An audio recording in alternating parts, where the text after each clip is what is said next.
told you at the beginning of the season that WSA was going to be going super huge.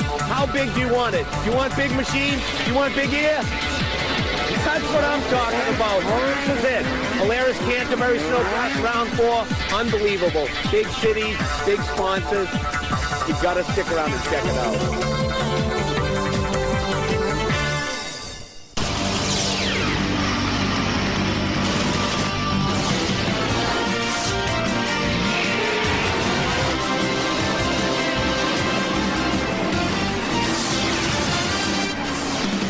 Welcome you as ESPN Speed World is ready for WSA Snocross. The Polaris Canterbury Snocross from Canterbury Park in Shakopee, Minnesota. I'm Paul Page, Greg Kramer, and Jerry Bernardo. Malenko's snowmaking weather report puts the temperature right at freezing, a light wind, and a forecast of snow. Good for snowmobile racing. Young Tucker Hibbert, he and Blair Morgan have been the competitors against one another this year. But look at round 1 at the fall that Tucker took. Now watch it again. He leads high off the corner, and then the sled just sticks tight on him and bounces him off the top of his hood. After this, Greg Kramer had a chance to sit down and talk with him. Tucker, first of all, what happened, bud? Well, I just came off the start. I had the whole shot, and came over the first jump, and it was a little bigger holes than I had expected. So I just hit them and kind of got all out of shape and ended up going off. So, you know, we had some bad luck yesterday, but, you know, we're just doing the best we can. Sometimes that kind of stuff happens, so you just got to take what comes. Heard a report that you're still a little sore. What happened exactly, and how you feeling? Well, I hit my stomach and my lower stomach into the handlebars real hard. You know, I just had a little stomach ache last night and stuff, but I'm feeling pretty good now. It doesn't hurt too bad, so we're good to go for today. Well, 6 finals have been run. You won 5 of them. We know you get the job done. Go after it. All right, thanks, Greg. Massive understatement by Greg Kramer. A little sore. Oh, to be young again. So Pro Stock, last chance qualifier. 4 will transfer to the back row of the final. And, of course, it's going to be a problem, Greg, for Tucker Hibbert. Well, very much so, dealing with pain, obviously. And, of course, you've got to wonder about his mindset. It's his first big incident, and he's still hurting from it. He could be struggling just a little bit in the mental department as well. Again, and as always, the separation of lines as they come off the blocks, and a 3-way battle for the lead. And look who's in it. Talk about Hibberts. This is Kirk Hibbert, Tucker's dad. You remember the great story that unfolded last year at Winter X? Well, obviously, Kirk Hibbert, who has been doing a lot of racing this year, spent a lot more time, Paul, working with the Arctic Cat team guys. When he gets back on the sled, he's still got it. He's been taking a lot of time helping his son Tucker with the sled, but I think seeing his kid do so well, he said, you know, maybe I need to get out there and a few more lessons to give the guy. Well, absolutely right. And one of the things, too, about Kirk is that Snowpro sled, the actual snowmobile, he's the project coordinator on that. A lot of the innovations that are coming, these sleds from Arctic Cat have come from the mind of Kirk Hibbert. And he's a class act that dedicates so much time to helping the Aaron Shields and the other riders on the cat. Sometimes he has to give up on the racing, but we miss him when he's not. Let's see why. Out of the picture of this great battle, Brad Pitlick is sitting down in 3rd on his Ski-Doo, and Jesse Sprague is in 4th, followed by Tucker Hibbert in 5th place. Now remember, that's going to be the battle to watch because the top 4 advance, and regardless of what happens in the top 3, Hibbert has got to get by Sprague to be able to follow his dad, apparently, at this point into that final. That's going to be a crucial battle. But boy, this battle in the front between Aaron and Kirk is awesome. It's a nice fight, and I think from time to time, some of these guys forget we only need the top 4, and especially if we're running the same sled, maybe it's not the world's best interest to go ahead and battle with one another. Yeah, save it a little bit. Look how quick Tucker, remember, not that long ago was 5th. He not only got by Sprague, but he also got by Pitlick, who's had a problem, dropped out of the top 5 now. So Tucker Hibbert is in the transfer. He's in 3rd. That new battle now is between Sprague and Ray Schlegel. Yeah, Ray Schlegel moved up into the 5th place now. And the 68 of Tucker Hibbert continue. Oh! That was Schlegel. He was taking a run and trying to move up into that top 4 inside Sprague, Paul. And watch what happened. He cut low. They bumped once. Sprague was up on the berm, but Schlegel hooked the ski and it just flipped that sled over on him. That's the end of his transfer. And that's going to end the day in the LC2. 5 to go now. Kirk Hibbert, Neal, and then Tucker Tucker hitting. Unbelievable. Now remember, this is the first year that Kurt's age has surpassed his number. He's 42 this year, but boy, he still looks so strong. Look at that. Shield had him, Paul. And Hibbert, that mind of his, he found an outside line right back to the front. Yeah, you're not going to catch a lot of hell when you go back to the trailer. Kirk has heard that message. That's going to work good.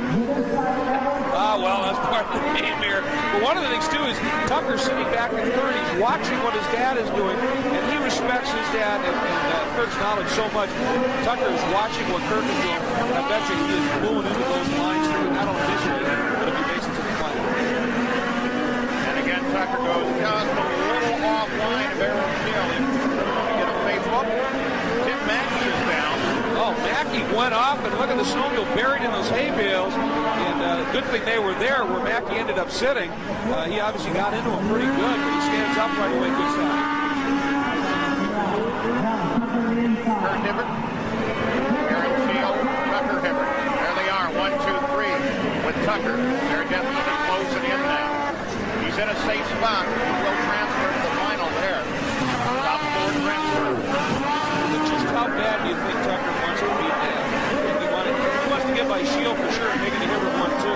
If he does that, he wants that 1-2 to go in his way. Well, you know, there's that Lions competitive spirit in Tucker that sure, if he comes into second place, he would love to beat Dad. But then again, how smart is it to challenge to beat Dad? Well, exactly. And the other thing, too, is it's silly to push so hard just to have fun with a family deal that you might end up creating a problem for yourself in terms of clearance on the final. But look at that turn by Hibbert. Well, I'll tell you what, he understands the physics of the sport so much. With that snap turn on the throttle early, that's why he can still run at the front. But when it comes to airing it out, we'll give it up to Tucker any day. Tucker will go big, and he's closing in ahead. Top 3 come on the last corner, right to the same line, and continue to follow the same line, nose to tail. Oh, look at that. Tucker, now he changed it up, and Tucker is a firm believer that you can follow so long as it gets you close, but at some point you got to move, you got to try something different, or you're never going to get by. Now Tucker's mixing up his lines, looking for something. Tucker takes a look, still stays behind his head. Field is dropped back. Steps in as they work toward the checkered flag now. There's Kirk Hibbert. Tucker's right there, though. Very close, Tucker. Oh, he wanted that inside move. Politically, I'm not so sure it's the best idea for Tucker to try to come up and really nail Dad right at the finish. He may not be understanding politics here. He wants to go. He got a run on him as well. And it's hit Tucker Hibbert. Yeah, wouldn't you like to be a fly on the wall of the truck when they get back?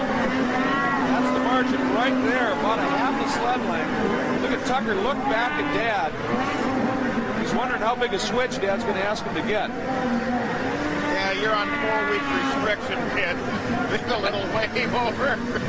So they're the top 4 that now will move to the Pro Stock Final out of the LCQ with both of the Hibberts moving forward. Coming up, keep an eye on Blair Morgan. His season has been very, very interesting.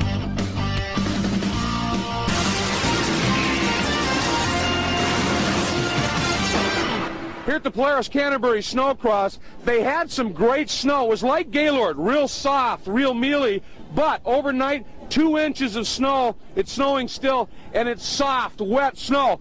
Here's the problem, folks. It's great snowball snow. It's bad snowcross snow. So loaded with moisture, it is going to make visibility a huge issue on this track today. And you don't need that when the track is challenging enough. Let's take a look as the WSA 3D Rider presented by Skidoo gives us a good in-depth look. Off the Powerman start line, it's a quick run into what's the final corner. It's a high-speed left-hand kink that leads you down the main front straight, and this finish line double is immense. Huge air, the Superman, certainly a capability into the first turn. Lots of different lines you can use. In this second turn, the cutback, that's been the popular one. Stay tight inside, a little smoother. Now watch this, couple of whoop fields, and another big double right here. And now you got to make the decision. Are you going to land it and cut hard right, shut the door? A little slower to do that. Or are you going to ramp around the outside, carry lots of speed down into that gravity cavity, and finish up the left? Well, we're ready for the Pro Stock Final. There's Blair Morgan, who has had more than his share of challenges from Tucker Hibbert this year. What about Blair Morgan? Let's go to our friend Jerry Bernardo. I'm here with the man, 7C, Blair Morgan, from way up there in Canada. Really isn't that far away from here. Blair, let's just do a little season recap. Let's go back all the way to the beginning. Let's go to Duluth. Let's talk about your race and how the season's unfolded for you so far. It's going not too bad. I'd for sure be liking to win more races, but I'm getting second all the time, so he's not that far ahead of me in the points. So we're just gonna hang in there until we get our machines working really well, and I'm starting to feel better every weekend too. I think we should jump in and say who he is, because maybe somebody hasn't been following our tour, the WSA tour. Who is this he that you speak of? Oh, it's Tucker Hibbert, one of my teammates. He's riding really well this year. It's been going really good, and I don't know, I think I can beat him, but it's going to take a little more work. Tucker comes on board, X Games champion. Now you guys are battling it out, and he's kind of getting the upper hand on you. Why? Just a bunch of things, just little things that we've got to work out, with the machine and myself. Just little things on the machine, like our suspension wasn't working the greatest at the beginning of the year. Now we got that worked out, and then I don't know, it's just, I think as the season goes on, the stronger we'll be. Okay, let's move to round 2 in Gaylord. How did that race unfold between the two of you? That was a pretty good race. A lot of lappers were in the way of that race. I landed on one of them in the open final, and I felt really strong at that race too. All right, Blair, let's go to round 3, Deadwood. Really big outdoor natural track. Thing I thought was really cool. First turn, 250 yards away. Wide open, big uphill. What happened there? Nothing really. I got a decent start in both the finals, and I just railed around him on the top of the hill and passed him on the way down the hill. I kind of bonsai'd the first downhill, but I felt really strong that weekend too, and I thought for sure that was my weekend to win both the main events, and he just got by me. 440 was, wasn't running up quite up to snuff as I wanted it to, and then kind of died off near the end of the race, and he just pulled away. Is it frustrating to be in second, or are you looking at the points? Yeah, it's a little bit frustrating to be second. I always won these races all the time, and it's not that bad. He's a good friend of mine, and he's a teammate, and it's an Arctic Cat, so it isn't that bad, but I'd like to be number one still, and I think if it was somebody else, I'd be really mad. Well, no question about it. As we go to the Pro Stock Final, Blair Morgan is the man to watch. He'll start alongside Chris Vincent and Kurt Crapo. And look at there, Tucker Hibbert will have to start as a result of his finish in the LCQ from the back row. Here we go. Watch Hibbert's move here as he's going to try, I would think, lay up a little bit, try and cut underneath some people to move up, and there he was. He'd already picked up a number of spots. But look at Morgan. Did you see how he moved his body around there, Paul? He is reloading, getting ready for that landing, and planing that sled out. He is phenomenal in his understanding of the physics of what to make that sled do for him. And he did nail the start. He came ripping off the far right side of the line. And look at the advantage he has now over Chris Vincent. Vincent finally getting a decent hole shot. Most of the season he's had problems off the line, had to fight up through the pack. Now he sits in second. The problem is the guy in front of him is Morgan, and as you can see, Morgan drawing away. And I think that's Dennis Ekstrom that's moving to third on the Amtros here. You got a shot there of Chris Vincent. There's Blair Morgan once again. And Vincent's got the whole world climbing up on the back of his sled. Ekstrom, Wolf, Hibbert, they're all right there. Hibbert, consider that, coming from the last row, sitting in fifth. Unbelievable, already into the top 5. And I think we're looking at two guys with some confidence. Morgan, as he pointed out, I've won all these in the past. Now I'm not. I think he's a little bit, his confidence is a little bit shaken. Hibbert, after that big crash and some another bad race in the qualifying round, Paul, I don't know that he's mentally quite on his game either. A good run here, working through traffic will help him a lot. Again, we look a little bit further back in the field. You got a glimpse of Chris Vincent there, who has had an interesting season, to say the least. In many ways, so often journalists refer to the roller coaster of the season. It has been that for him, and so many times he's had to move from a position well back. Comes up near the front, but not all the way at the front. Yeah, it has been indeed. Good look at Chris there. We just saw Tucker Hibbert got around Wolf, and he was making the pass to move into third by Ekstrom, but carried too much speed in. That's what I was talking about on the track map. You can cut across, but if you carry too much speed, it's going to kick you over that berm, and as a result, he went right back to fourth, but he's still right there. And Todd Wolf, Vincent's teammate on the Magna Interior Skidoo, has quietly been very effective this weekend. This is where last year he scored a big win. Looks like he just likes this place. Get a good view of Tucker Hibbert. Couple of riders off. Tucker's dad, Kirk, and Nathan Titus. Both appear okay. Looks like they're going to be able to get back on their sled. Now, here is the battle between Ekstrom and Wolf. Yellow flag out for the sleds off just ahead. Well, I tell you, that battle, Hibbert, he slipped to fourth, and apparently Ekstrom was able to get around him as well. Hibbert's back in fifth again. And Wolf hanging on to a very strong, impressive third right now. Yeah, Hibbert now having to fight his way to the front. Currently it's led by Blair Morgan. We'll be back. Welcome back to Shakopee. This is the Pro Stock Final. Blair Morgan is the leader, and Tucker Hibbert is doing everything he can to try and catch up, but he's not really been able to move that far forward. In fact, he was forced back just a few laps ago. Remember earlier we talked about the visibility issue. We just saw Morgan, even though he's pretty much by himself, he went for a tear-off, and that's partly because of the snow that's coming down. And let's not forget, your own sled and the skis throw slop up in your face. I think Tucker's main issue is he's caught behind this great battle there with Wolf on that black Skidoo, and then the other black Skidoo right behind him is Ekstrom. And look at Tucker now. He's going way out wide. He's trying to get out of their slop, out of the spray that they're throwing up. I think that's really affecting his ability to try and work by him. They're battling. They're running side by side a lot, and he can't see that well. You know, and as we watch Blair, I think we're seeing something out of Dennis Ekstrom on the 25 sled that I haven't seen in a while. He is really in there and fighting and just gnarling at him every lap. Well, you know, he was second to Morgan in both of the Pro Championships last year, and he hasn't had the start to the season. I don't think that he wanted. And there's number 44. That's TJ Gula, Vincent's teammate on the Formula XPS Skidoo, has had a pretty nasty op. That's down the bottom of what they're calling the gravity cavity. It's amazing at this horse racing track. There's a nice elevation drop off right there. You see Morgan dropping into, and you get it wrong, you tend to tumble a bit longer. Oh, and when you saw that shot, you saw how much of a lead Blair Morgan. This is the Blair Morgan of the last 2 years we're seeing now, because he is well ahead of Chris Vincent. There's Wolf, and there is Ekstrom, as we were talking about. And boy, he left that a little open, tried that, and it worked for him. He went up high, looking for a little bit better exit speed. You saw Tucker try and run down underneath. And Ekstrom, again, right there, better exit speed is so crucial on these tracks. Again, Tucker Hibbert moves to the inside line. It works to his advantage. He closes in just a bit more.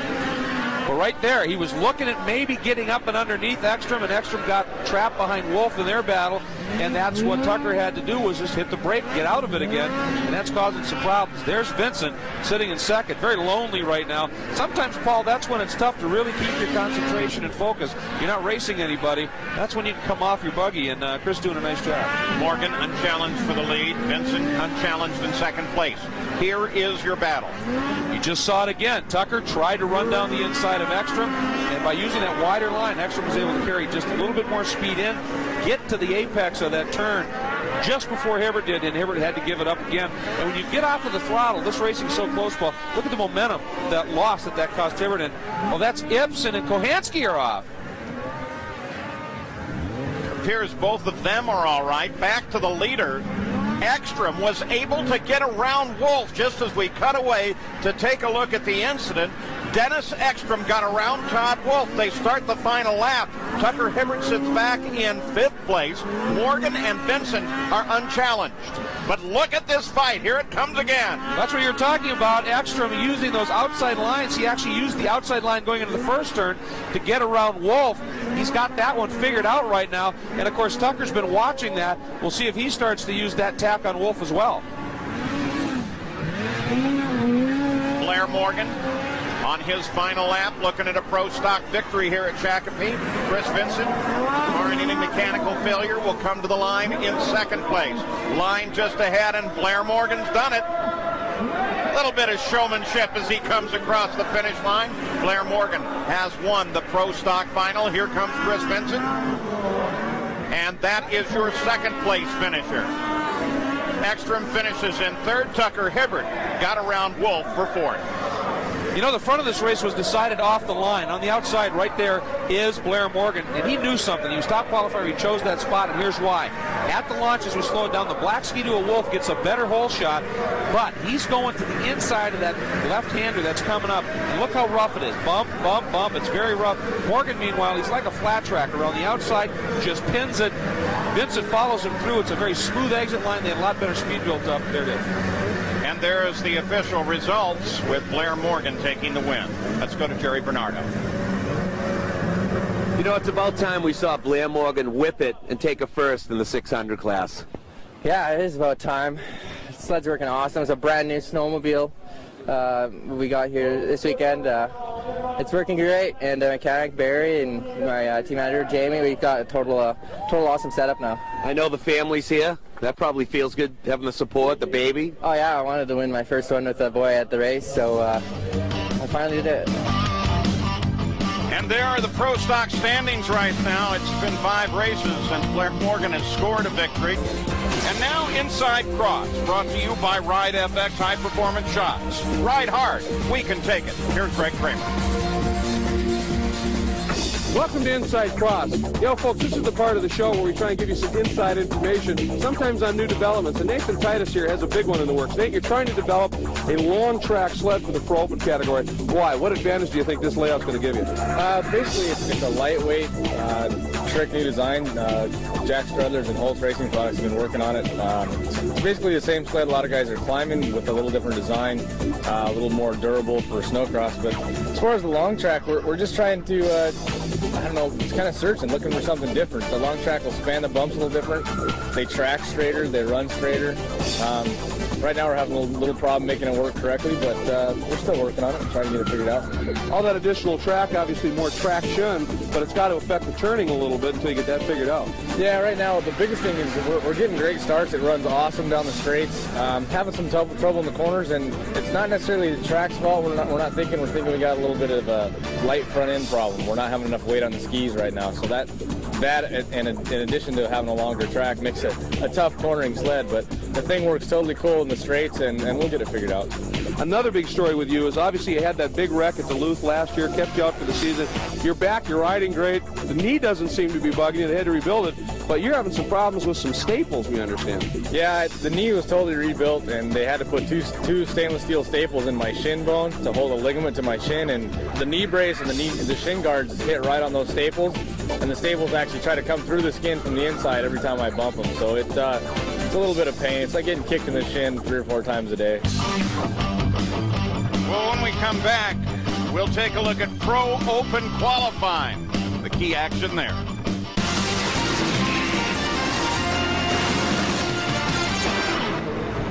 Welcome back to WSA Snocross at Canterbury Park in Shakopee, Minnesota. Now we'll give you some of the highlights from qualifying.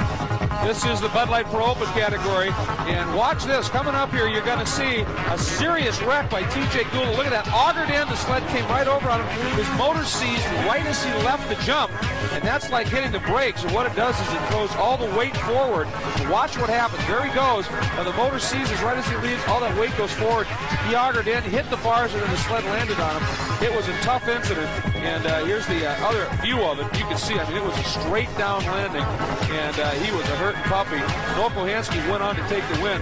But watch this angle. You get the side angle here, and I mean, that nose just hit, and it was over. And pretty serious injury. He's going to be out, apparently, for a little bit here, as he got up very slowly, had to be carried off track. Now, Tucker Hibbert, of course, very busy, doing lots of autograph work, but he's got a special guest here, Paul. Russ Ebert is the guy that works with Tucker, and he's also got a close friend, and Jerry visited with him. What do you think of the young buck, Tucker Hibbert, the young kid, first year as a pro? Well, I'm going to tell you, it kind of reminds me of Ray Abraham and Jeff Gordon's story. I think you got Russ Ebert and Tucker Hibbert, that combination is winning races, and, I know how good Russ Ebert can be. He's an asset to whomever team that he's with, because he's not only smart and intelligent and competitive, but he applies it. Applying himself is a big thing in this thing. But, I'm just having a ball. The legend, Dick Trickle, coming up next. Pro Open Last Chance qualifier. Welcome back to WSA Snocross at Canterbury Park. Don't forget the next coverage on ESPN2 is of the Windy City Snocross from Hawthorne Park in Chicago, right next to Chicago Motor Speedway. Pro Open, last chance qualifier. There's how they've lined up. The top 4 move to the final. A little more exhausted than everyone else. Looked like 99 Jesse Sprague got the good hole shot and is going to move in, but right around the outside, that line that we saw earlier, 85, Trevor John used that to perfection, and he slotted into second. But as it turns out, that is 96 Carl Shabitsky that gets through that first turn better than anybody else he leads it. An interesting start as Shabitsky now pulls a little bit away from the rest of the pack in the lead. The shot coming more out of the middle of the line than over on the outside. Whoa! Trevor John off early. Going to be a big struggle for him now. That's who we were talking about. He had a great first half of the lap, but as he got that air, you could see the sled started to rotate before it even left the ground. And when he hit, he just couldn't hang on and torqued too much through the body and came off the bars, off he went. And that's Sprague. Sprague's in trouble. Boy, a great hole shot. Looked good for him. You go back and watch what happened. Very, very similar thing. See the sled get sideways, bucked him up. In that case, it bucked him up and over the bars. Did what Nathan Titus likes to call the woodpecker. Look at him ride that Bronco. He was not coming off that thing, but boy, he lost a lot of ground. A pretty close call there as well, as Carl Shabitsky has the lead, followed by Nathan Titus and Brad Fidlick. You mentioned earlier about the consistency of this snow and how sometimes it'll just grab the sled. Well, what it does is it started off, as we said, a term they like to use, mealy, like oatmeal, and then you get more snow, wet snow on top of it, and it holds that moisture, and it just gets incredibly thick, like literally driving through porridge. And it's these open sleds that can deal with it best because you've got enough power, if you get hung up in some of it, to blast through it. And I'll tell you what, though, still, relative to everybody else, if you get on top of one of those berms, where you can see the outside of that berm, how loose that is, if you get on that, you're stopped, and anybody else is gone. The battle back here, second and third, Titus, Pitlick.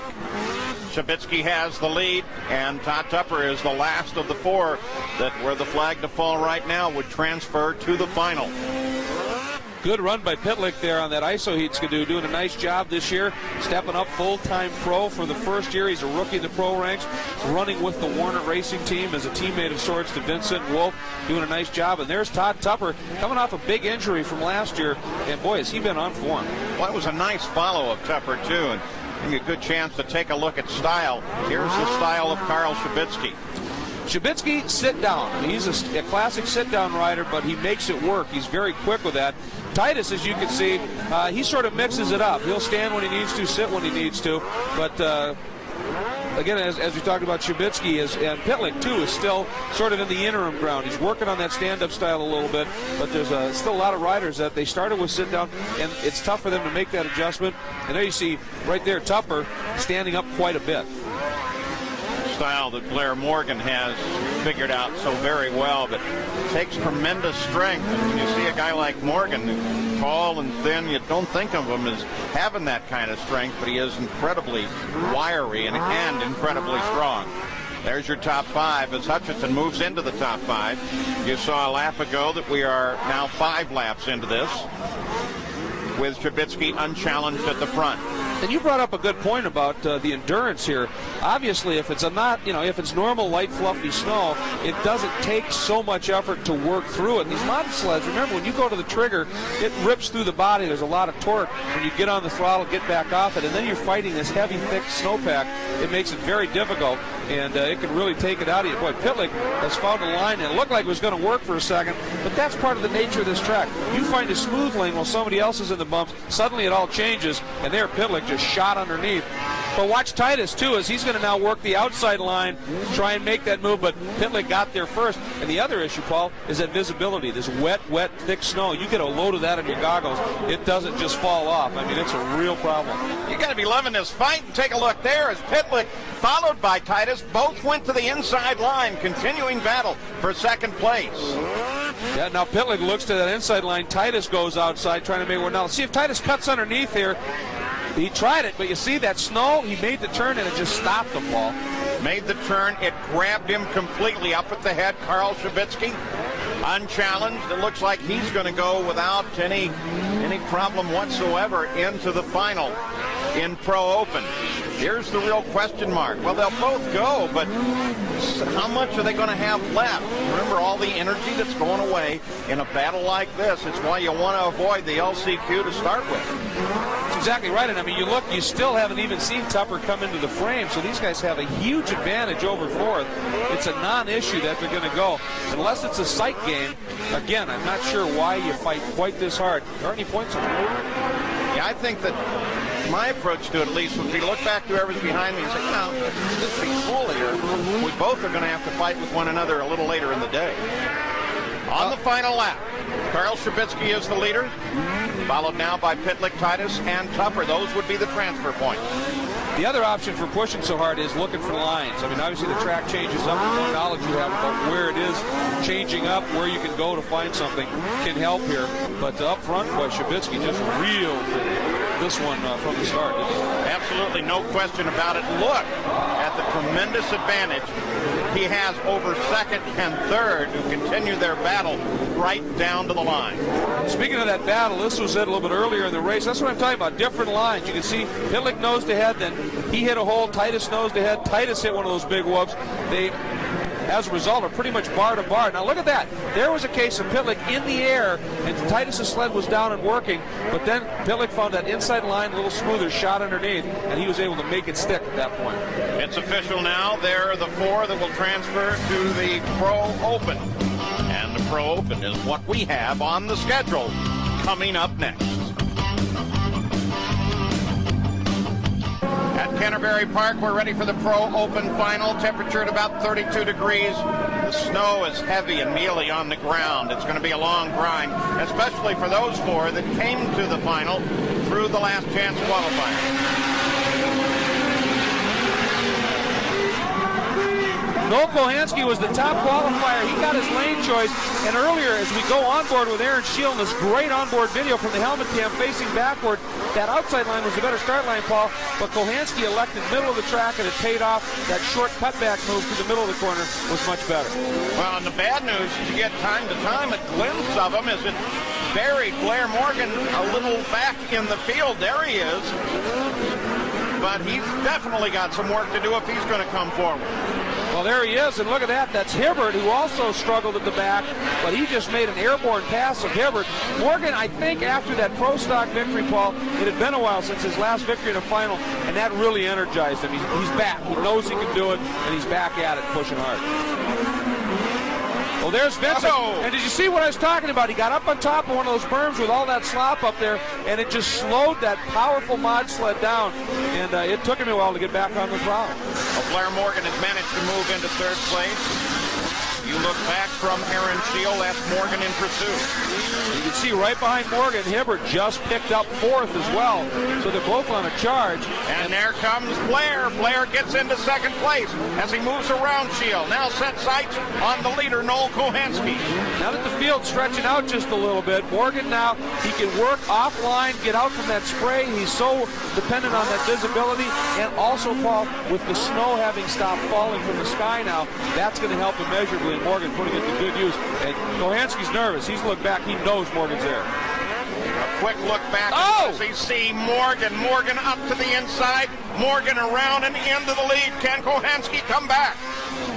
That's one of the things Morgan does probably better than anybody on the planet, is when he makes his move, it is decisive and it happens like this. He may set it up for a little bit, but when he makes it, Paul, he's by. Well, Blair Morgan was right there, nailed Kohansky, and now Tucker Hibbert. Keeping in mind that ongoing battle throughout this season between Hibbert and Morgan. Hibbert's now moved into third place with Kohansky as his next target. Great to see Kohansky having a great run. Great to see Polaris looking so strong as well. Kohansky, top qualifier on the Big Red machines. They've struggled the past couple of years. They are back, and Kohansky giving it a great ride. But right now, well, I'll tell you what, he has got Mr. Hibbert chasing hard. You see Hibbert ski up, go, actually cheated that corner a little bit, got that ski over one of those bales. There's your leader, Blair Morgan. The battle is still back in second place between Kohanski and Hibbert. Here they come.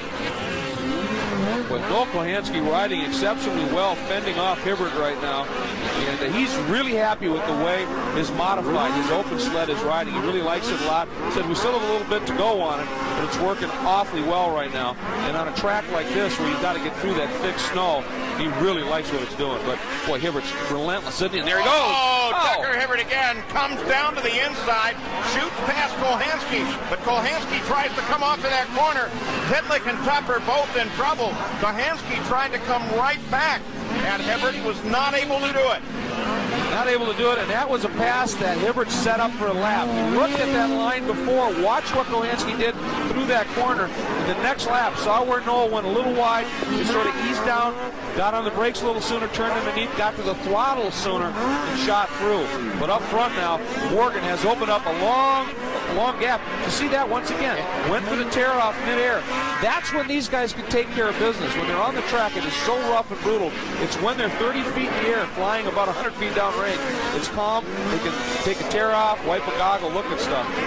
Of course, everybody likes it when they're riding like Blair Morgan is there in front. But for Blair Morgan, it's pretty important. He, except for this season, has not been that accustomed to having somebody in front of him spraying snow in his face. More often than not, he's seen this guy, the guy on 68, Tucker Hibbert, getting around him and spraying the snow back. So now Blair is in that very comfortable position, and Tucker Hibbert now has to drive with all the desperation that he can to try and catch Blair Morgan. And what a weekend it'll be for Morgan if he can sweep. I mean, it was a long time since his last sweep. And, of course, Tucker's put two of them in a row after Duluth. He swept. Oh, right there, though. Morgan, did you see that? Almost came off. Oh, Blair Morgan. Too much confidence can be as much a problem as a long lead and not enough confidence. Well, we've seen that more this year than in any other year for Morgan, and it's because of Tucker Hibbert and the speed and pressure he's putting on. Morgan sometimes has to go over that edge a little bit, and we've seen him on that ragged edge a couple of times this year in trying to catch Tucker, or in this case, stay in front of him. So it's Morgan and Hibbert once again. Kohanski in third. Will it be back-to-back victories this weekend for Blair Morgan? We're about to find out. Well, the action continues in Pro Open here at Canterbury Park in Shakopee, Minnesota. Blair Morgan is leading. He has led 5 of the 7, and there's only been the one lead change when he took over the lead. Right now, Tucker Hibbert sits back in second place, and Noel Kohanski is third. There's an idea of the pace these two guys have. They just put a lap on Chris Benson, and that tells you that they are moving. And again, you watch what Blair is doing. That Black Magic engine, that modified engine that he's running in that sled, we talk about his understanding of the physics of the sled, but he's really in tune with the engine in the sense that he knows how much throttle to give it to double over those two jumps in a certain situation without casing the top of the third one and coming up short. He really understands it. The only guy that's close to that right now is Hibbert. He runs D&D engines, so you've got two aftermarket modification shops, if you will, going at it here in great style all season long. And for that matter, Tucker Hibbert is not really in a challenging position. This has been Blair Morgan right from the start. Here comes Tucker. He's close and trying, but as you mentioned, Greg, Blair Morgan seems to be re-energized by this event.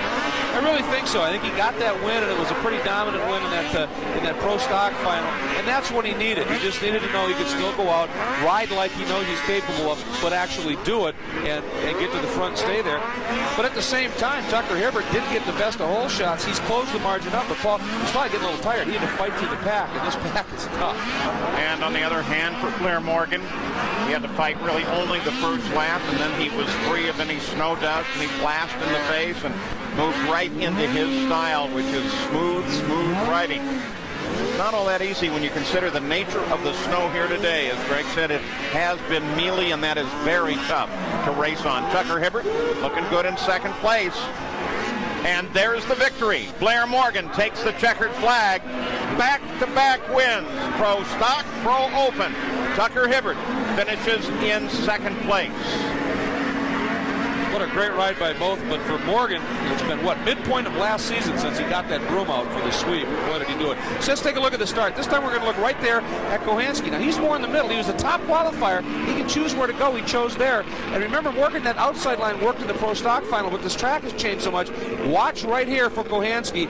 He gets up here, and instead of going outside, he uses that big berm and reams through and into the lead, and then over that big jump heading into the first turn, he stayed put. However, here was the pass, and it's what we were talking about earlier, Paul. When Morgan decides to make the move, it's right now. It's decisive. He was in the air. He knew it would work. He shot down the inside, and that was it. Then that little celebration at the end. So for Blair Morgan, 2 victories, same weekend. Canterbury Park has been good to him. There are the official results with Tucker Hibbert second, Kohanski third. Now, let's go down to Jerry Bernardo. Yeah, what a wild weekend in Canterbury. In your world right now, I think order has been restored. I hope so. Sleds are working awesome. I feel really good. It's super rough out there, which is the way I like it. And yeah, I seen Tucker coming up behind me at the last couple laps, and I wanted to not fall off. I almost fell off a couple times over here, and I just kind of scared myself. So I told myself settle down a little bit and just ride to the finish.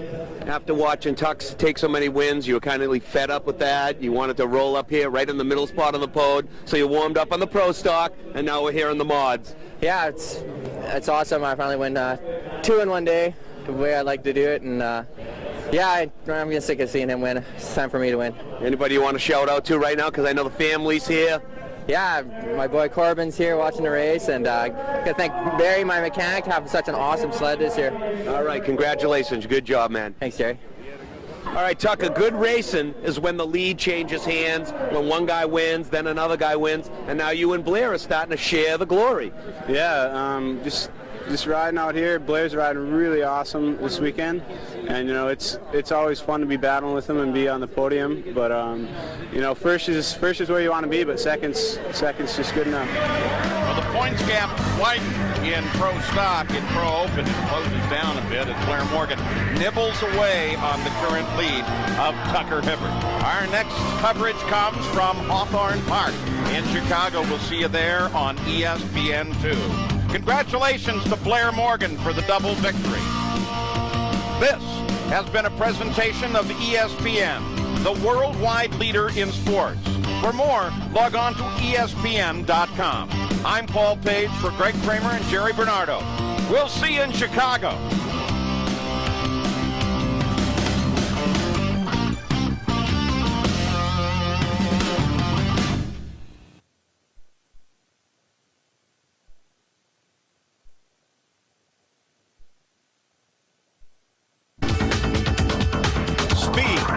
It's all about speed.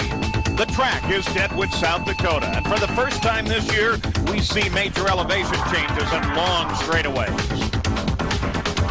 Here you need power, and power means speed.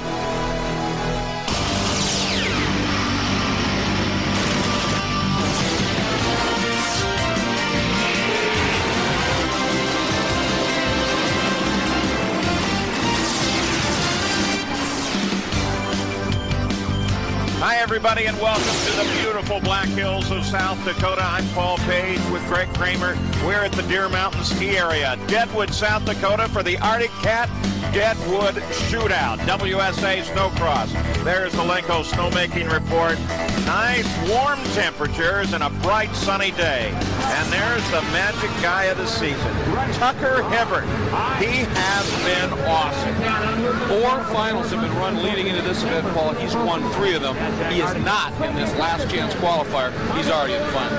Pro Stock last chance qualifier coming up first. And remember, the first 4 finishers will move to the second row of the final for Pro Stock.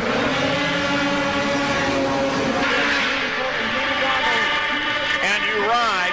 This is a helmet cam on Todd Tupper, and he's gotten a great start here. He got a great start, but right there, that's number 45, Brian Harmon, and as they get up, there's a 180 at the top of the hill, and Harmon carried that outside line faster in. He's got the lead. Oh, man, look at the elevation changes and the long straightaways, though.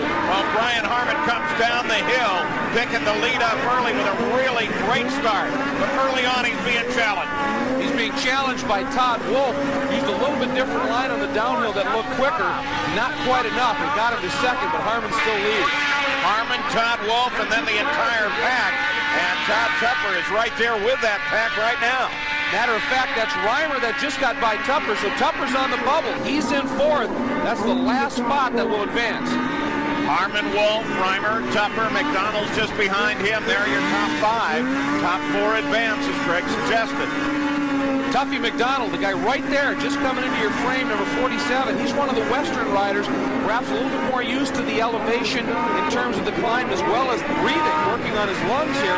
That could be a factor later on in this one. Now, here we are at, I think you pointed it out, Greg, the second highest elevation in the Black Hills of South Dakota. So that elevation, that altitude makes a difference.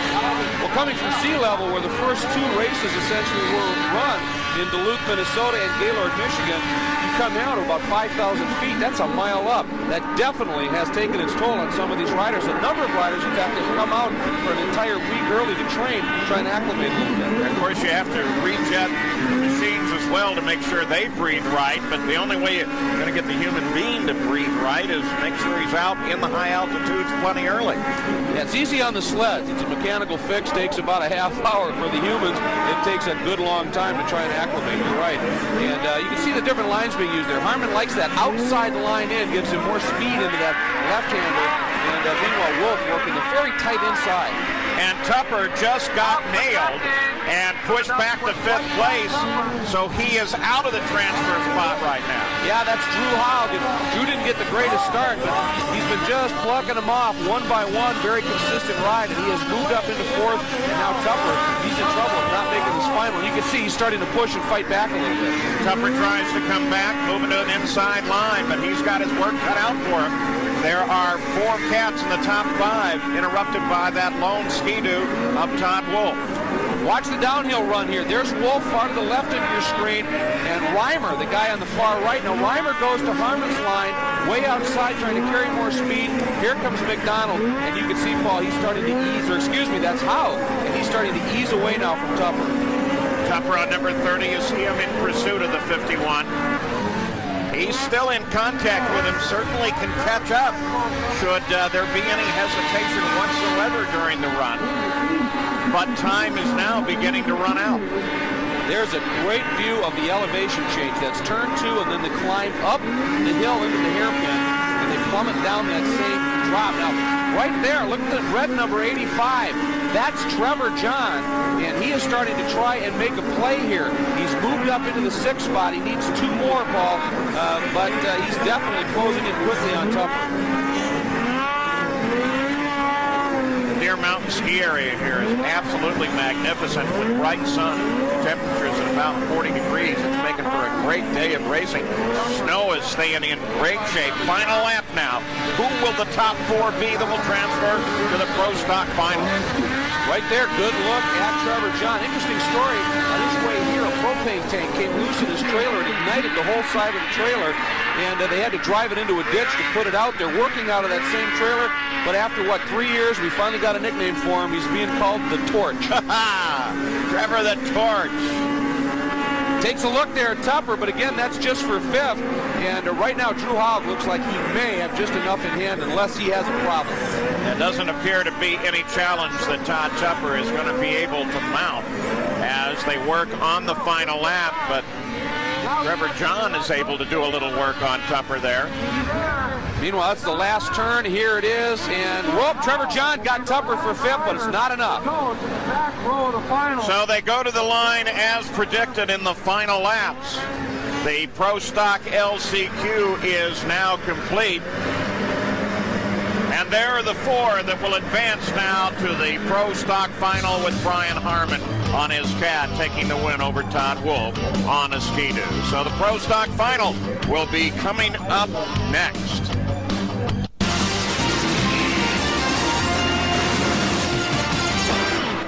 You saw our first couple of shows from Duluth and Gaylord. You know there was a ton of snow at each venue, but it got real soft. The result, big canyons. The riders would literally be in and out of very, very slow. Exact opposite here at Deadwood. It's incredibly fast. Why? They had a lot of snow, but it got warm. They lost a lot. Then it got very cold again. And what's happened on the ski hill, there's not a lot, and it's hard packed. So the story here is speed. When it does get rough, it's more stutter bumps, real choppy, like skimming across the top of Whitecaps on a lake. Let's take a look at the track as Ski-Doo again presents WSA's very own 3D rider off the power mat start line. It's pure horsepower and traction as the racers join the track at what is turn 2, then rush up the hill into the hairpin. A huge bank on the outside of the hairpin. Then the drop down Deer Mountain. The right-hand turn at the bottom has a big mid-corner berm. The exit, you can stay to the left. It's short but very rough, or go far right. It's smooth, very quick. Then into 2 huge doubles and into the final 180 hairpin and toward the Castle Sales finish line. It's a challenging course on Deer Mountain, and we're ready to run it on the Pro Stock Final. All eyes, of course, on Tucker Hibbert, who has been awesome this year. There's Justin Tate. He's been high flying, but just not getting the results. Chris Vincent, interesting story developing on him. We'll talk about Blair Morgan. I think frustrated by not being able to stay with Tucker Hibbert and Aaron Shield. Boy, is he due. And Kirk Crapo, again, out of the mountains of Idaho. You'd think he'd be strong. TJ Gula coming off an injury to his heel. And Ken Ibsen, always quick off the line. He ran down Morgan at the Duluth opener. Carl Kuster coming off a bad injury to his lung. And Dennis Ekstrom, the guy who was second to Morgan in both of those pro championships. There is the lineup for the Pro Stock Final. We're ready to go. They're ready to go.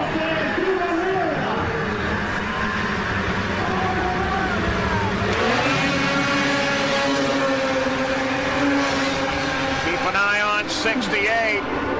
Tucker Hibbert looking strong as they climb that hill. He's got the inside, but look at Morgan. That outside. Oh, Morgan almost went over. Morgan gets way high. The rest of the field safely through at the top of the hill. And the pursuit begins now. Morgan and Hibbert, adversaries again. Morgan got Hibbert at the bottom of the hill, Paul. He got down that hill and into that right-hander a little quicker, took the inside. Look at Hibbert trying, but Morgan covers. Oh, and they come up side by side again.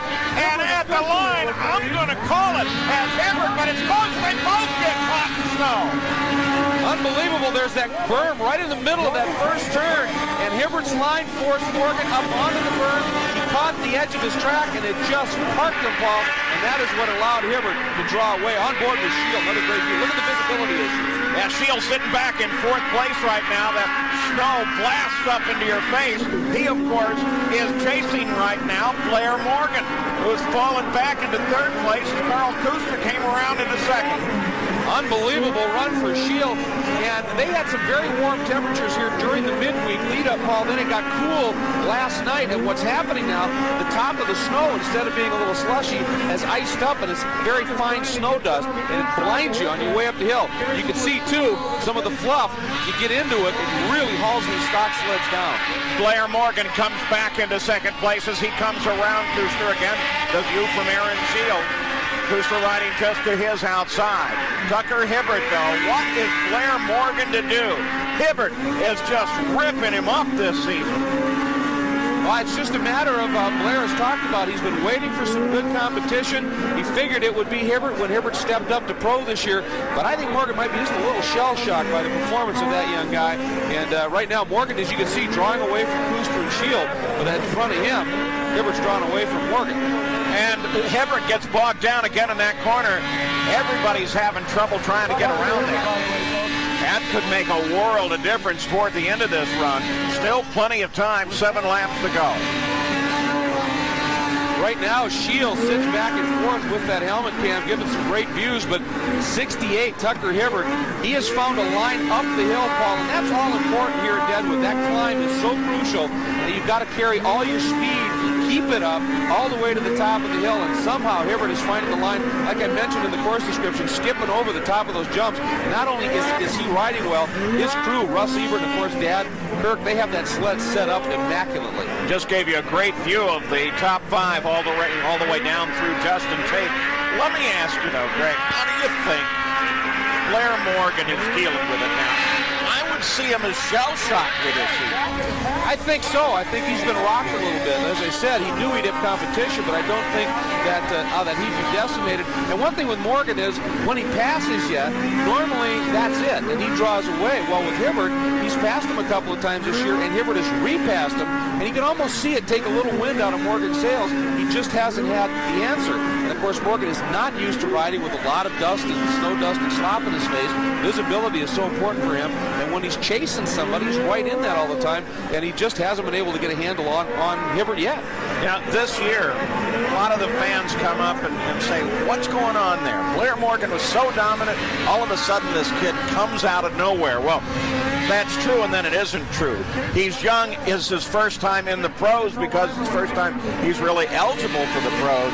But you're talking not just his own history, but a legacy of snowmobile racing there. Well, he spent obviously his entire life on a snowmobile. He also is a dominant motocross rider during the summer, loves both disciplines, and making his story, Hibbert's story, all the more remarkable, Paul. During the summer, he broke his femur, and he had a long recovery process and came back from it. There's a good look at Chris Vincent, who's coming up. He had a terrible start once again, was almost dead last at the end of the opening lap. He's fought his way up into the top 5, Paul, and Vincent, during the holidays, suffered the loss of a very, very close personal friend. It's been affecting him. I talked to him earlier.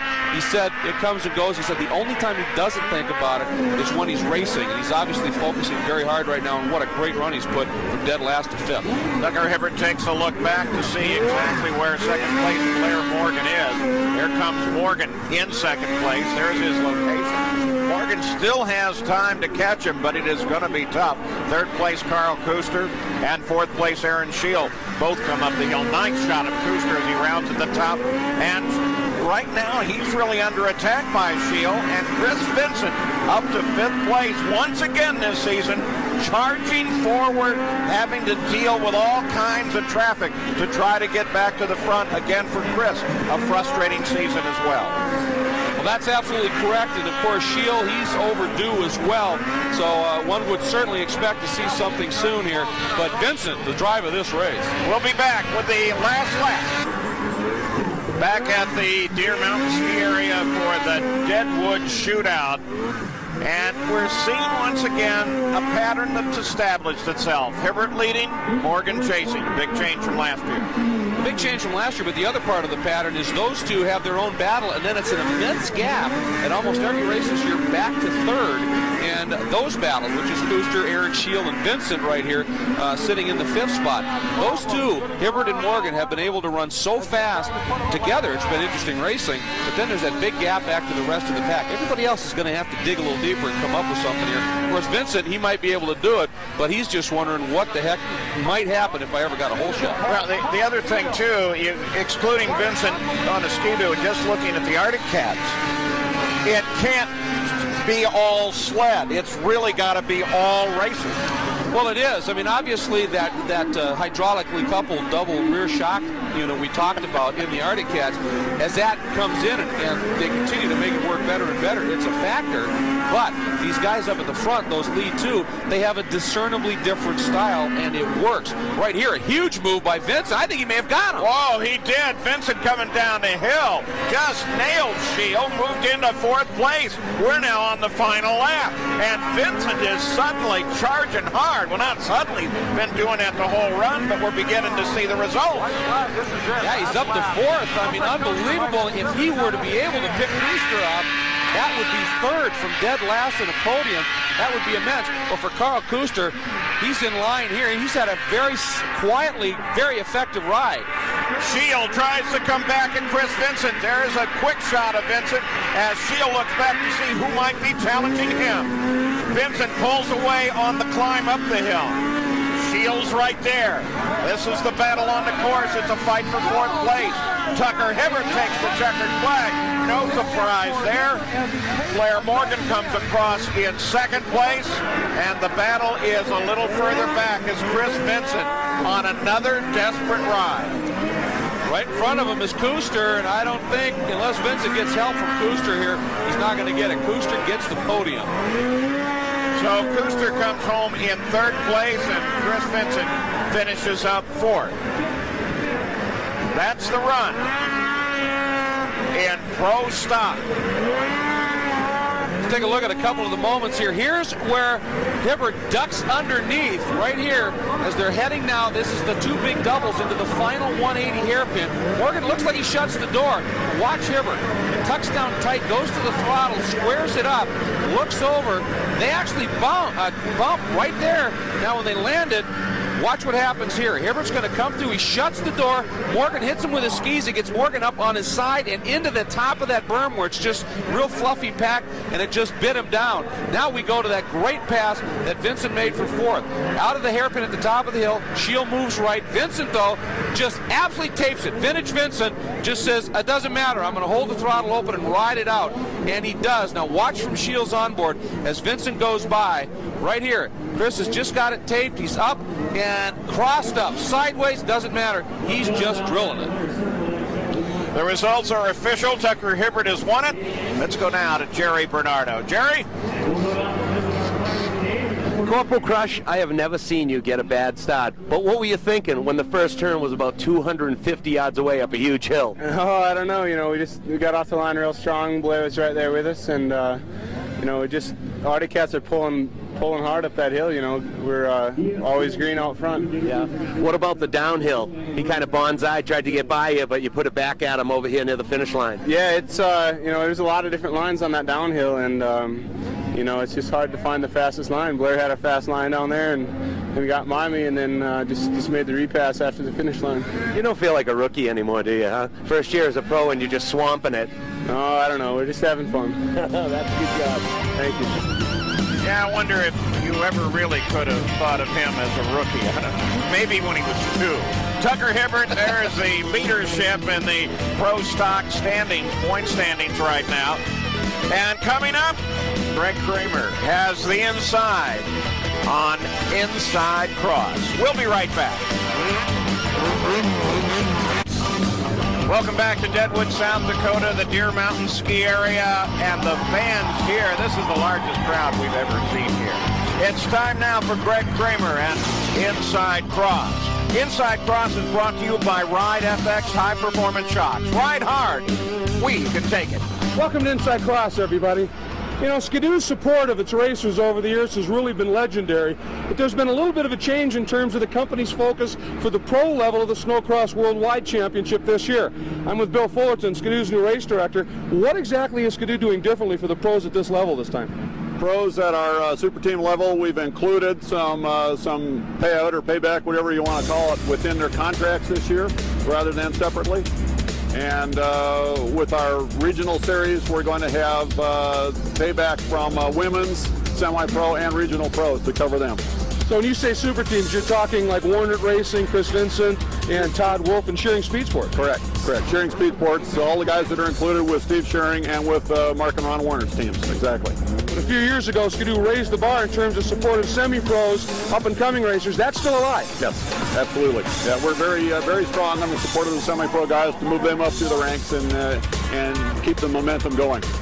Bill Fullerton mentioned the Amsoil Shearing Speed Sport team, and I'm with Steve Shearing, the owner. And Steve, you guys really pioneered the super team concept. But this year, a big change in how Skidoo's supporting you guys. How's it affecting it? It's going great. We have an excellent relationship with Skidoo. You know, they've come on board big time in addition to Amsoil still being our primary sponsor. We're more after a NASCAR type model where our business is running a race team. Their business is providing with engineering, resources, and support from that aspect. And it's been working incredible. Now the question is, they have eliminated contingency to the pro drivers. How's your guys' motivation? Our guys are totally motivated. Justin Tate, DJ Ekstrom, this is their full-time job. They train all year. They're totally dedicated. And we have just an incredibly great team, and the energy's powerful. During the holiday break after Gaylord, a lot of racers, they really needed it. They needed to get healthy, but we found out a lot of racers have been getting sick. Some of them pretty bad. The guy who got hit the worst is right here, Noel Kohansky. And Noel, I understand, I mean, you were in some dire straits here for a while. Yeah, about 2 days before Christmas, Greg. I don't know what I came down with. Basically, I was bed-stricken for, I don't know, over a week, probably a week and a half, and I had a fever about 103, and lost probably over 10 pounds. That's tough, and the first race back is at Deadwood on one of the toughest tracks with the highest elevation we run at, and you just were able to start eating, what, 3 days ago? Yeah, about 3 days before the race. It's been pretty tough, Greg.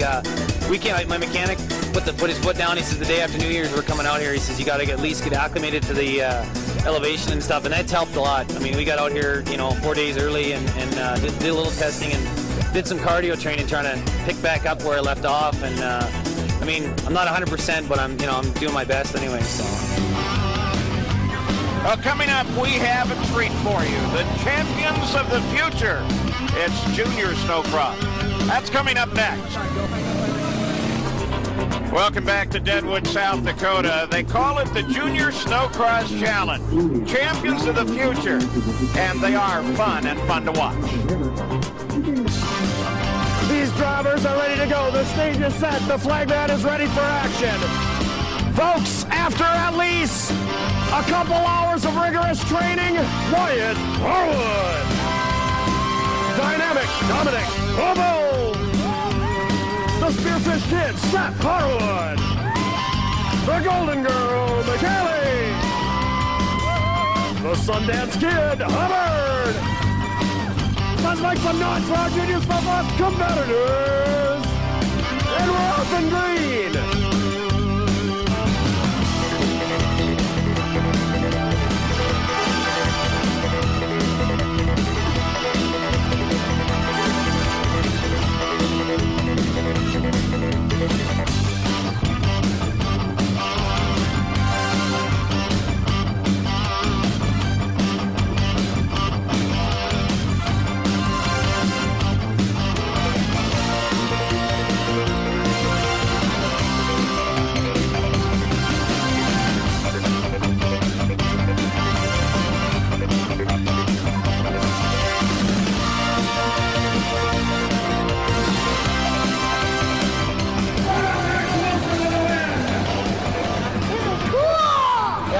Did you like the best? The turn bar! All right, then. Your sled was raging hard. That lap traffic got in your way, but no big shakes?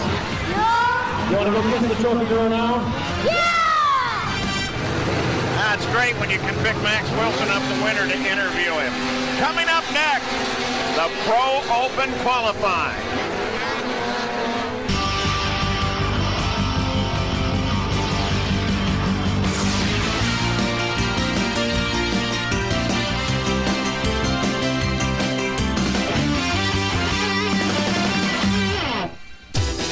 Deadwood is a neat place to visit, neat place to race.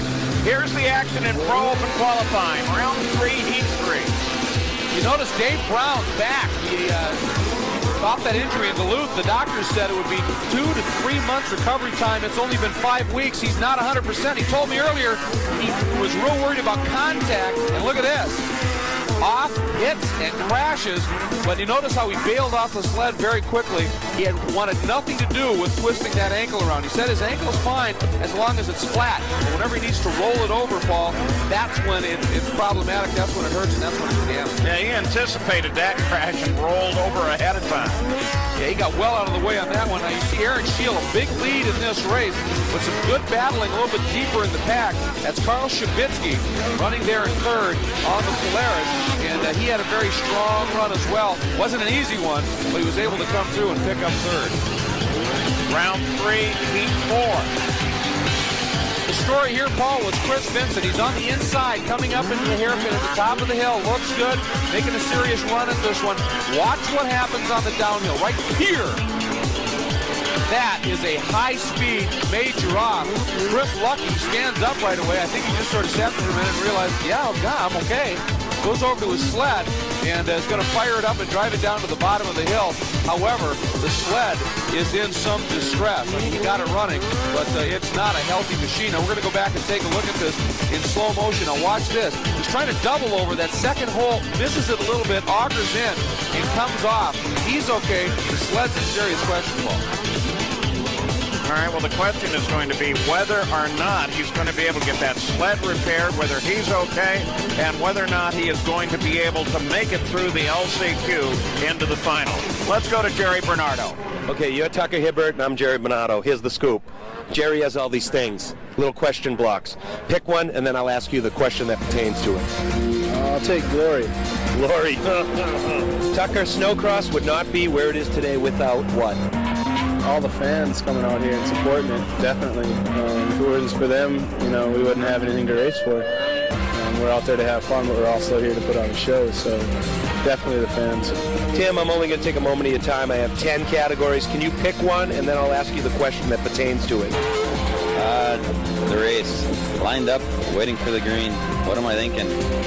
I'm completely focused. Actually, the only thing that's going on in my head is what's going to happen in the first turn, and if something happens that obscures my line, or just I have a backup plan in my mind, and that's all I'm focusing on, and then the rest of the race, really focused. First name Trevor, second name John. What do you think? You see anything here that interests you in all these categories? Sleds aren't bad. Sleds? Okay, watch this. Clutching, shocks, pipes, or a nice comfortable seat. I'd have to go with the seat on that one. I don't have much in this area, so it kind of tends to get sore once in a while. I like a soft seat. Okay, Golden No Kohansky, right here, right now. Pick one of these blocks that doesn't have an X in it. Let's pick Glory. Snocross will not be where it is today without me. What? Without me. That's it? That's it. Check it out, pick one out, and then you get to read the question yourself and answer it. Time well spent. If Snocross did not exist, I would probably be hanging out with my friends, and all they do is smoke cigarettes and eat McDonald's all day. But I'd probably work in construction. That's what I do part-time in the summer anyway, so. All right, Kyle, I got a few categories. Can you pick one, and then we'll get a question for you? Sleds. Clutching, shocks, pipes, or a nice comfortable seat. I take the pipes. Why? Loud pipes save lives.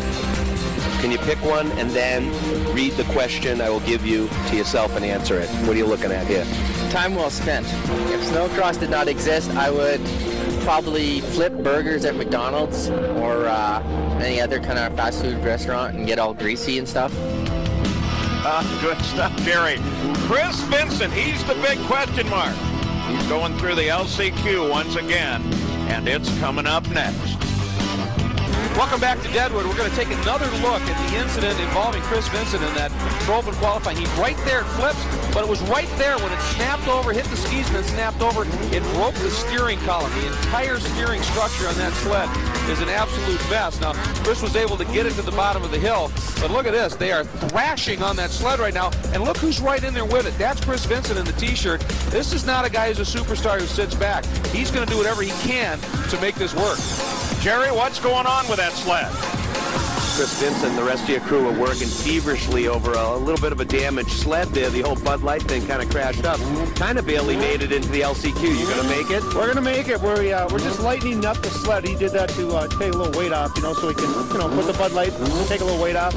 Not really, but he'll make it. We'll be out there.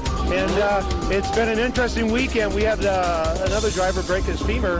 I was just up at the hospital checking on him, and I come back and I see everybody scrambling. So it's been, needless to say, an exciting weekend. And we'll be out there, and hopefully we'll finish up and be in the winner's circle. All right, best of luck. We'll see you in the main. Thanks. Oh, they are fighting an uphill battle. The driver he was alluding to, by the way, was Stanton Barrett, a NASCAR racer who has been stellar in semi-pro racing here. Had a tough crash. Here we go then. Chris Vincent is on the sled, ready for the last chance qualifier.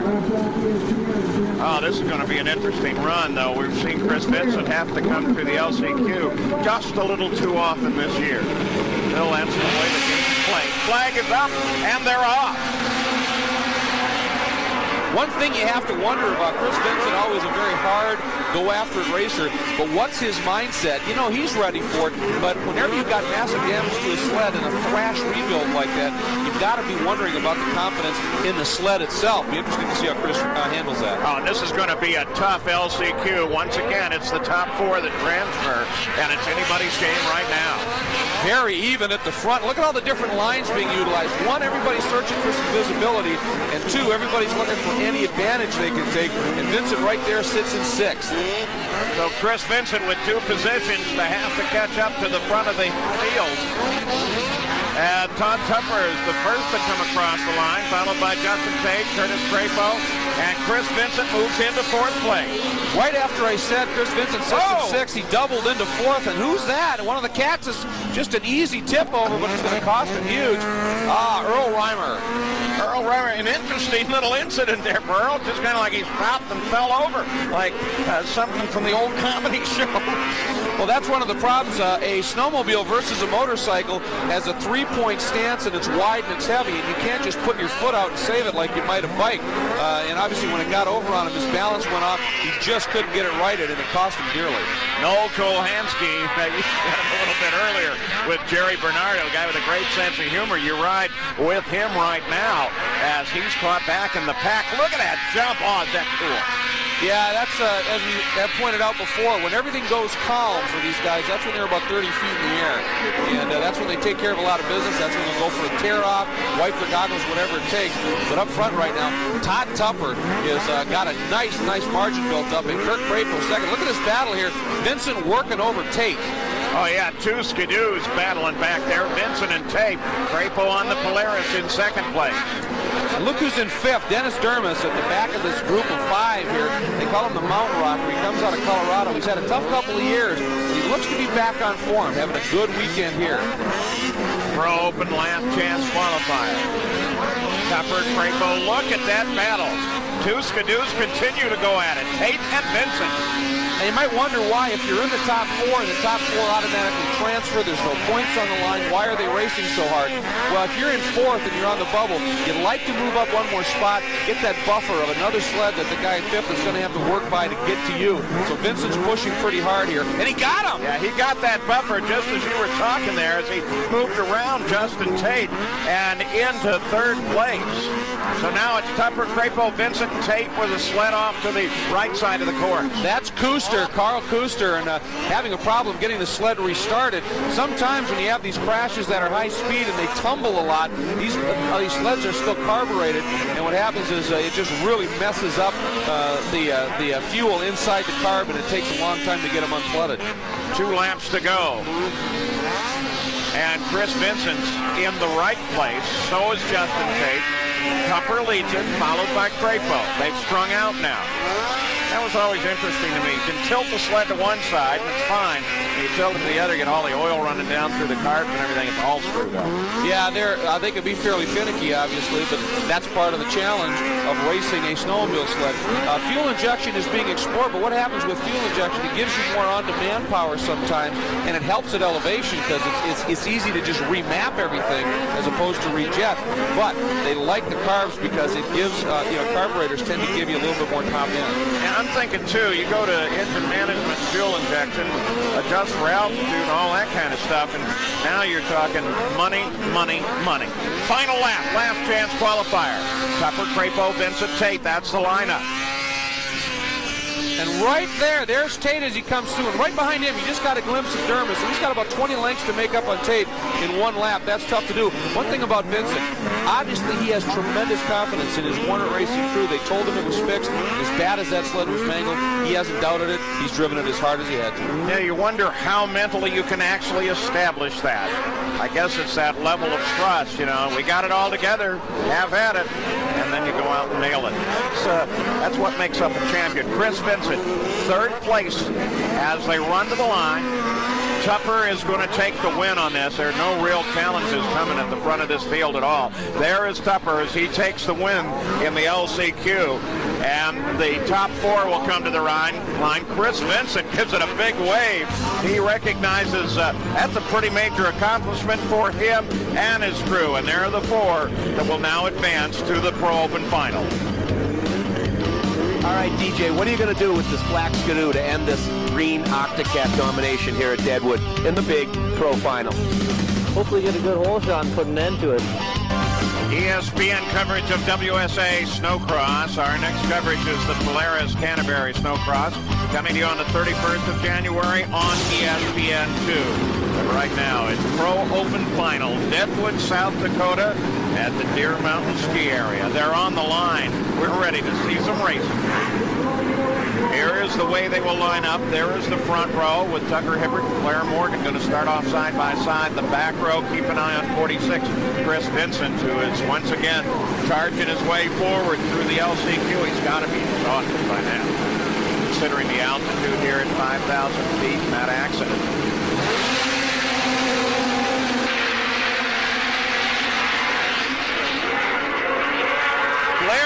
Morgan rocketed from over at the right side with Tucker Hibbert in pursuit.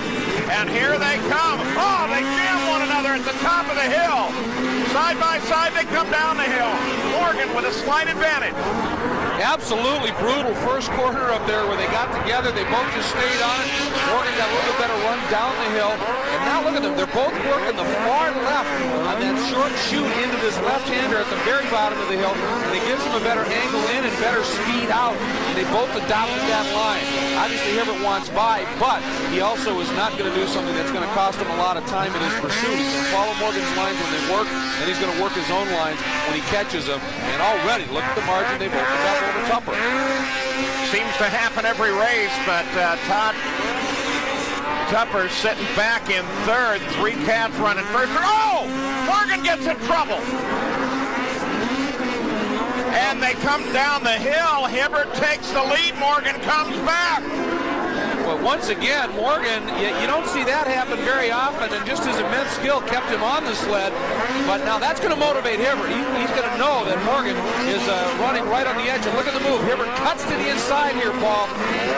Oh, not enough. And Blair Morgan maintains the lead. Tucker Hibbert turns around, looks back to see Trevor John now in third place.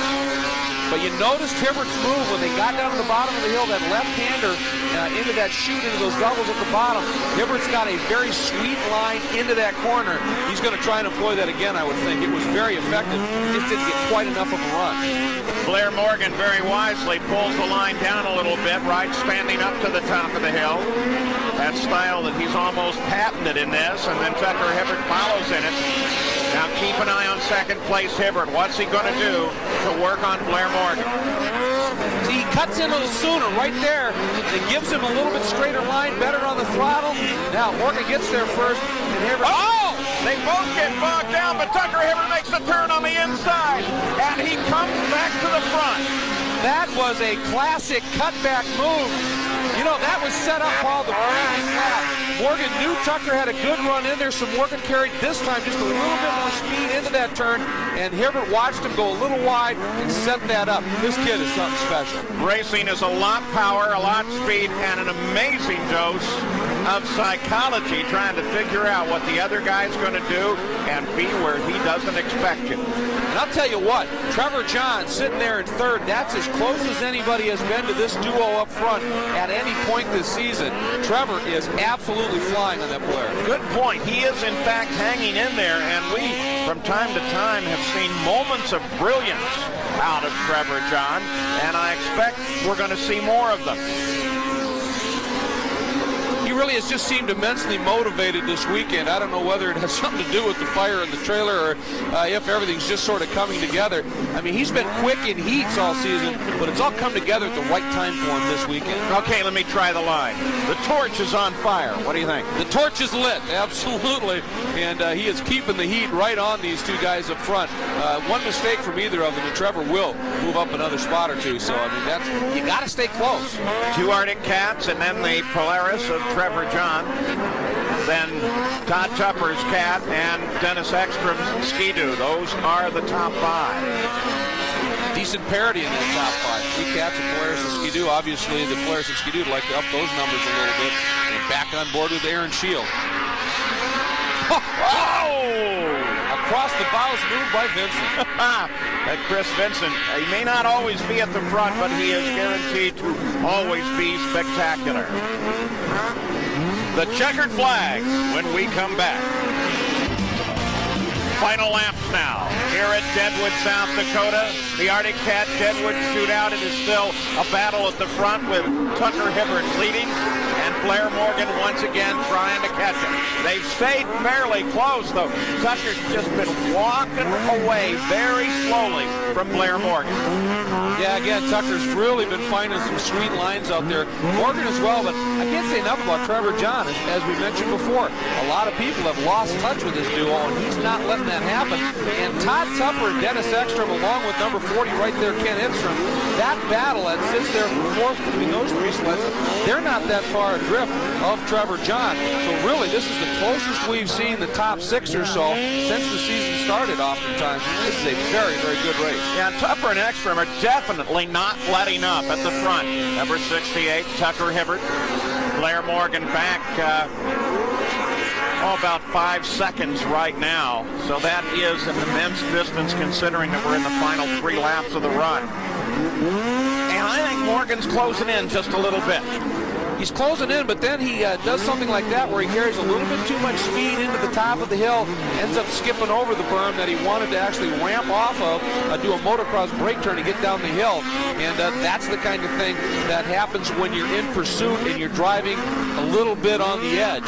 And those mistakes are going to happen, and that's been the problem people have had in terms of dealing with Tucker this year. His pace at some of these has been so fast that even Blair Morgan finds himself right on the edge and exceeding it sometimes. Got a quick view of Todd Tupper, Dennis Ekstrom sitting back 4th and 5th, still in pursuit of Trevor John. Back at the front, Tucker Hibbert. Final 2 laps, it'll be white flag out next time around.